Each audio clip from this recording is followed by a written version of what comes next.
बार एक साधु और डाकू मरने के बाद यमलोक पहुंचे।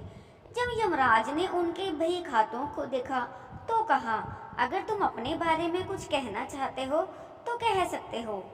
डाकू बहुत डरा हुआ था क्योंकि उसने अपनी पूरी जिंदगी में सब पाप ही कर्म किए थे।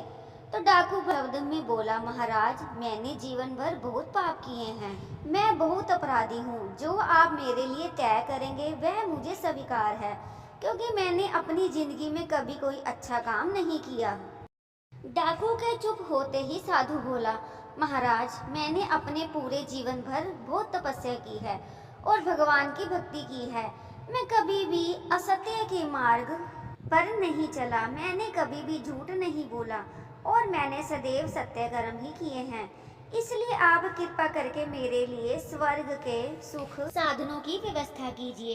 यमराज ने दोनों की बातें सुनी और डाकू से कहा, तुम्हें घोर दंड दिया जाता है। तुम आज से इन साधु महात्मा की सेवा करो।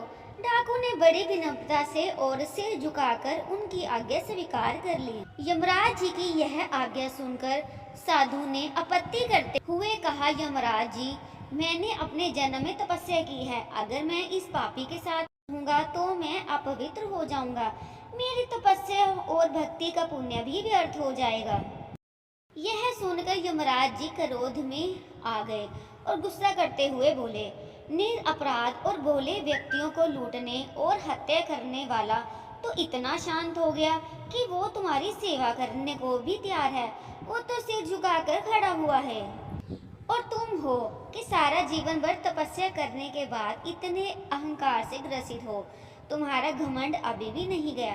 तुम यह भी नहीं जान सके कि सब में एक ही आत्म तत्व समाया हुआ है। हम सब में एक ही ईश्वर है। हम सब एक ही ईश्वर की संतान हैं। तुम्हारी तपस्या अभी बहुत अधूरी है।